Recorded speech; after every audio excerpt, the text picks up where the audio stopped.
Hello student, अब हम लोग चैप्टर 8 में आ गए हैं, जो कि एक कहानी है the ant and the elephant. चींटी और हाथी की कहानी। पॉन्डर ओवर मीन्स कठिन शब्द। टीज मीन्स परेशान करना। क्रीचर मीन्स रचना, कोई जीव, जैसे इंसान, पंछी, जानवर, ये सभी क्रीचर कहलाते हैं। मैटर मीन्स मामला, मतलब क्या बात है। क्रश मीन्स कुचल देना। ग्रोल मीन्स भारी और तेज आवाज में। पिक अप फाइट मतलब झगड़ा करना या झगड़ा मोल लेना।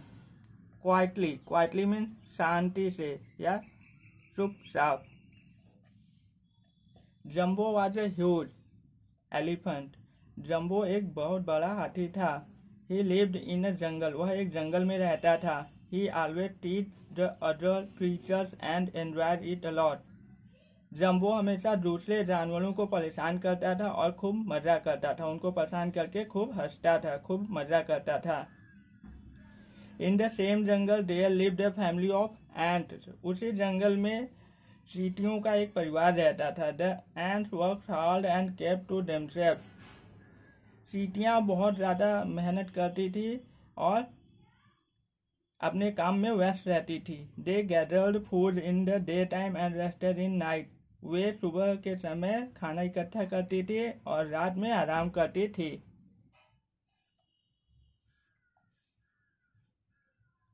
Once when they were on the way to their work, एक समय जब वे लोग अपने कार्य में लगे हुए थे, मतलब जब वे अपना काम कर रहे थे। जम्मो थ्रेव वाटर ऑन देम। तभी जम्मो हाथी वहां आ जाता है और उनके ऊपर पानी फेंक देता है। अपनी सूंड में भर के लाता है पानी और उन चींटियों के ऊपर फेंक देता है। दे वर वेट नाउ। चींटियां भीग जाती हैं। What is the matter with you? Because you are so bigger than all the other animals, you trouble them. तो why do you keep troubling others? Growled the ant. तब उनमें से एक चींटी ने कहा कि क्या बात है, तुम इतने सबसे बड़े हो जंगल में कि तुम दूसरे सभी जानवरों को परेशान करते हो। क्यों उन्हें परेशान करते हो, तंग करते हो, और तुम्हें इसमें क्या मजा आता है। वो छोटी चींटी बहुत ही गुस्से में और भारी आवाज में बोलती है। Oh shut up you tiny ant, one more word out of your mouth and I will crush you, shouted जम्मो।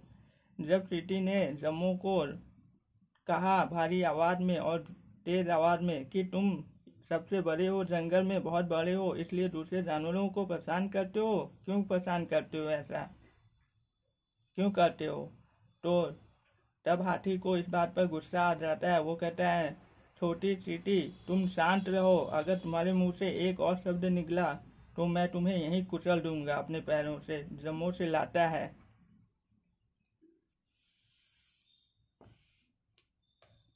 The tiny ant could not do anything but to live. उस छोटी चींटी कुछ कर नहीं सकती थी उस बड़े हाथी का, इसलिए वह वहां से चली जाती है। The other ant said to her. दूसरी चींटी उस पहली चींटी को कहती है, You should have not picked a fight with that mean Jumbo. तुम्हें उस दुष्ट हाथी के साथ झगड़ा मोल नहीं लेना चाहिए। The ant thought a little and said. उस छोटी चींटी ने थोड़ी देर सोचा और कहा, हाँ, he needs to be taught a lesson. उसे एक सबक सिखाना जरूरी है। Next day when the ants are on their way to work. अगले दिन जब चींटियां फिर से अपने काम में लगी हुई थी, द लिटिल एंड सॉ जम्मो स्लीपिंग अंडर अ ट्री। तब उस छोटी चींटी ने देखा कि जम्मो हाथी एक पेड़ के नीचे सो रहा है।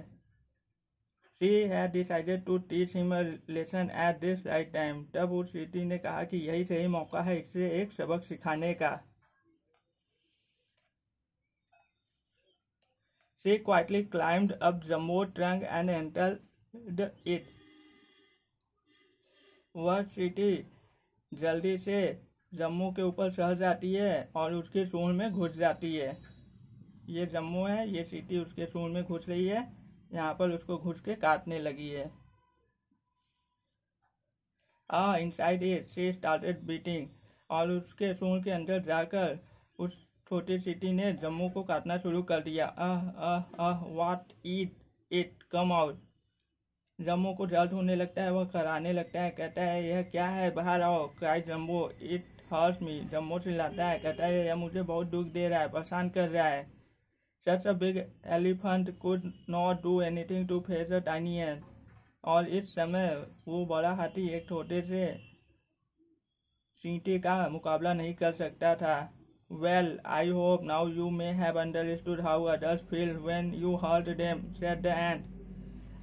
तब उस छोटी चींटी ने कहा कि मुझे लगता है अब तुम्हें ये पता चल गया होगा कि दूसरे लोग कैसा महसूस करते हैं जब तुम उन्हें परेशान करते हो। Yes, I do, and I promise not to teach now onwards anyone, said Jumbo. जम्बो कहता है हाँ, मैं सीख गया हूँ, मुझे पता चल गया है कि दूसरे कैसे महसूस करते हैं। मैं तुम्हें ये वचन देता हूँ कि मैं अब से किसी और जानवर को परेशान नहीं करूँगा। जम्बो हाथी कहता है। The ant came out of his trap. चींटी उसके शोल से बाहर आ जाती है। Jammu thanked her and now he had become a kind creature. Jammu उसे शुक्रिया कहता है और उसके बाद एक शांत जानवर बन जाता है, दयालु जानवर बन जाता है, जो किसी दूसरे जानवर को बेवजह परेशान नहीं करता।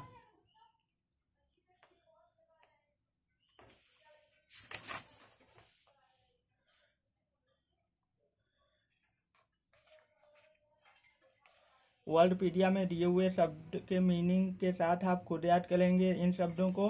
Oral assignment, tick right the right option, जो सही है उस पर सही का निशान आपको लगाना है। The name of elephant was Jammu, हाथी का नाम जम्मू था, इसलिए आप ऑप्शन ए को टिक करेंगे। Jammu like to trouble others, Jammu दूसरों को परेशान करना चाहता था, पसंद करता था, इसलिए आप ऑप्शन बी ट्रबल को टिक करेंगे। The ant was hard worker, चींटी बहुत ज़्यादा मेहनती थी, इसलिए आप हार्ड वर्कर पे टिक करेंगे, ऑप्शन ए पे। The ant decided to teach a lesson to the elephant, चींटी हाथी को एक सबक सिखाना चाहती थी, इसलिए आप option B teach a lesson को टिक करेंगे। The elephant could not face the tiny ant, वो बड़ा हाथी उस छोटी चींटी का मुकाबला उस समय नहीं कर सकता था, इसलिए आप टाइनी एंट पे ऑप्शन ए पे टिक करेंगे। What impression do you have about the following? इन चित्रों को देखकर आपको क्या लग रहा है? यहाँ चींटी है, ये बहुत हार्ड वर्कर है, और यहाँ पर हाथी है जो कि चींटी को परेशान कर रहा है। तो परेशान करने वाले को हम लोग लिख सकते हैं टीजिंग अदर्स, मतलब दूसरों को परेशान करने वाला।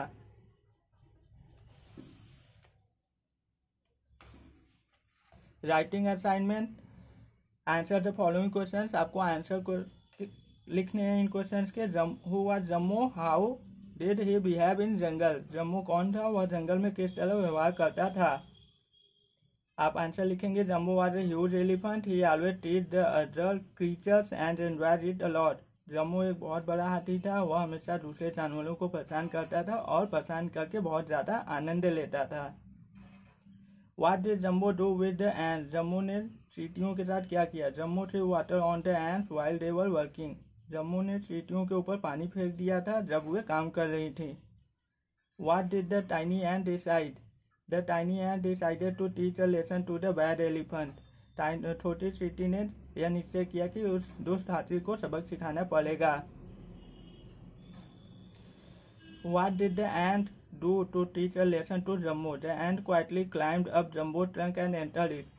छोटी चींटी ने हाथी को सबक सिखाने के लिए क्या किया, तो छोटी चींटी ने चुपके से हाथी के सूंड में चढ़ गई और उसे काटने लगी वहां पर जाकर।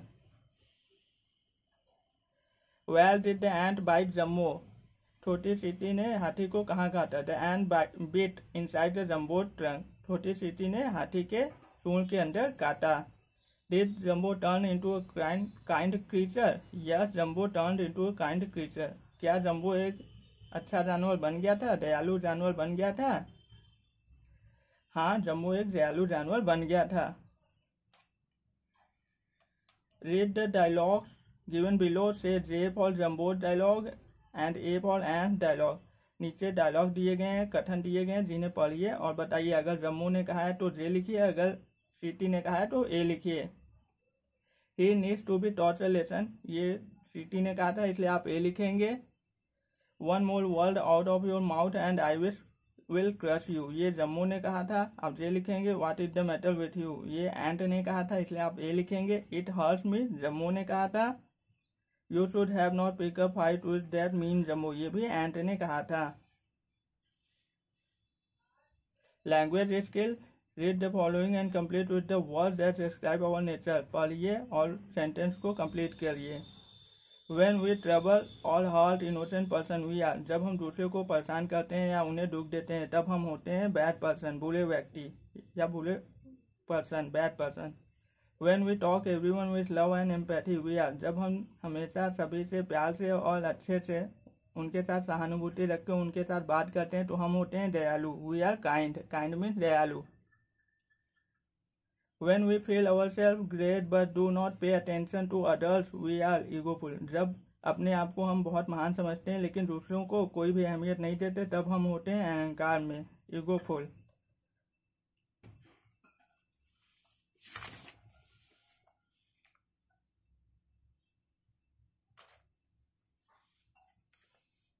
When we talk to others in impolite manner we are rude, जब हम दूसरों के साथ असभ्य तरीके से बात करते हैं मतलब अच्छे से बात नहीं करते तब हम होते हैं रूड, रूड मीन्स रूखा व्यवहार करने वाला। When we feel down but act right for betterment we are, जब हम किसी काम में सफल नहीं हो पाते लेकिन अच्छाई के लिए, लेकिन अपनी बेहतरी के लिए आगे और अच्छे से काम करते हैं, बुद्धिमानी से काम करते हैं तब हम होते हैं ऑप्टिमिस्टिक। ऑप्टिमिस्टिक मीन्स आशावादी, मतलब अगर आप किसी काम में सफल नहीं हो रहे हैं तो भी आपको आशा रखनी चाहिए, उसको हम लोग इंग्लिश में ऑप्टिमिस्टिक कहते हैं। Read and understand, I should have not told a lie, मुझे झूठ नहीं बोलना चाहिए। They should have the old man, उन्हें उस बूढ़े आदमी की मदद करनी चाहिए। We should have not beaten the dogs, हमें कुत्तों को नहीं मारना चाहिए। किया should throw garbage in bin, किया को कचरे को एक डिब्बे में डालना चाहिए। Should is use for the suggestion in present time, should मतलब चाहिए, प्रयोग किया जाता है सलाह देने के लिए वर्तमान समय में। Should have not is use for suggestion not to do in past, नहीं करना चाहिए, यह भी एक सलाह है जिसको कि हम लोग भूतकाल में प्रयोग करते हैं। नीचे दिए हुए कुछ सेंटेंस हैं जिन्हें आप शुड डू और शुड हैव नॉट डन का यूज करते हुए अपने से भरेंगे। इस तरह चैप्टर खत्म हो गया। नेक्स्ट वीडियो में हम लोग चैप्टर 9 को समझेंगे। Thank you very much.